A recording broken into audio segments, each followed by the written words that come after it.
Hi everyone, I'm doing a video on withdrawal. These are the withdrawals that I went through, and I went through a few more that I probably can't remember. Should have done a list when I was going through it, but anyway, I want to just let you know of some of the effects of when you're starting to go through withdrawals, which means withdrawal is stopping doing the addiction. Your body then goes into shock, and withdrawal can be severe, can be mild, can be medium. Whatever you suffer from, it can also go from mild to severe, mild, severe. This can go on for quite a while. The first 3 months are usually the worst, except after that, if you get triggered by something like going back to your addiction or whatever, like that can put you back into withdrawal, obviously, because then you've got to stop doing it again. But this is the major withdrawal. I'm going to read it out. Okay. Feeling like you're going mad. Feeling extreme pain. Emotional, physical and mental. Body aches. Mental torture. Body pains, cramps, can't eat, not hungry or overeat. No energy. Can't concentrate, craving for sugar, can't study, can't work, cannot do anything, basically. Can't remember anything, memory loss, clumsy, paranoid, panic attacks, anxiety attacks, can be really severe. Can't breathe, shortness of breath, deep depression, ongoing obsessive suicidal thoughts, constant thinking about the ex or your old life. This is normal. Fantasizing, violent thoughts, fear of anything and everything. You feel that everyone is out to get you. You feel angry, rage, spells. Thoughts that aren't true. Frustrated, spells. Highs and lows, craving to act out. Switch to another addictions, compulsions. Feel sorry for your loss. Concentration is crap. Drop good times, forgetting bad times. So you concentrate on your good times that you've had, forgetting about all the bad times that's nearly killed you and ended you up listening to this video. That's obviously a trap to get back into it. Not thinking of the truth. You need to concentrate on the truth of what the facts are. Why do you need help? Question it. How toxic this relationship was and why you had to get out of it. How painful. What kind of pain were you in? You're a lot better that you're out of it, even though you're going through withdrawals. In the end, you're going to be a lot better off.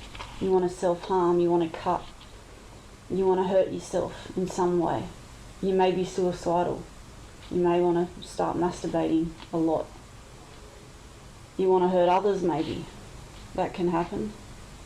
You might have, so frustrated and rageful that you want to just yell at people and go off at them. You want to throw things. I did all this pretty much. Had feelings of doing most of it. I had a lot of aches and pains. I'll tell you about in a minute. I can't read that. I'll pause it. You may get dry mouth. You may swallow constantly. You may blink constantly. You may moan or talk really loudly at times. And people say, why are you yelling? I did that a lot. I still do that, actually, a little bit.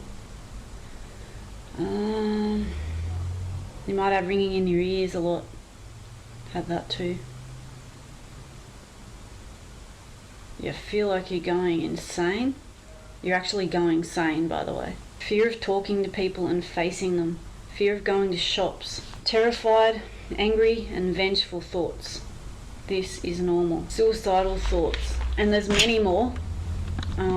Suicidal thoughts, body aches and pains, loss of concentration and memory loss were the main ones that I had when I went through my first major withdrawal.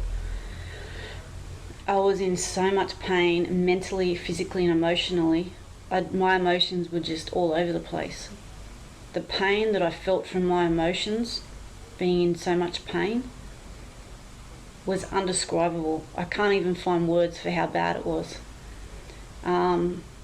Because I'd stopped acting out in the major ways that I was doing it, I was just suffering and I could not have done it alone. There's no way. I had to get help from Slaa, I had to get a sponsor, had to ring her every day, had to ring people every day and talk to them about it. Women, not men, because I hated men.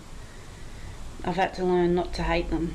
It's been taking a long time, but when you suffer rape and sexual assault like I did and had a father that was really abusive and treated me like shit, like I was nothing, then you do hate men, and that's a fact. And if anyone tells you that you should feel bad about hating men after going through something like that, then fuck them, because you're gonna hate men and it's okay. You have to face your darkness and you have to own it and you have to welcome it. And in welcoming your darkness and your pain, that's when you look in the mirror and face it head on. That's when you heal. That's when that process starts to happen. And that's what I've done.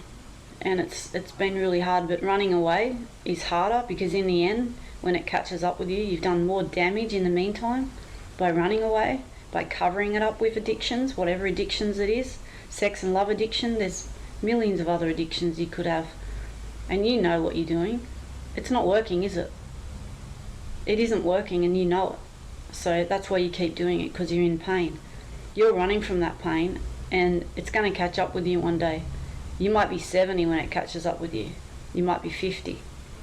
But if you don't stop and face it now and start to recover and heal, you're going to be either in a mental hospital, in jail, or dead, pretty much. Or you're going to be dying of a very bad, horrible, sexually transmitted disease, or a disease that's been caused by your resentment and hate toward the things that you haven't dealt with. It causes cancer, guys.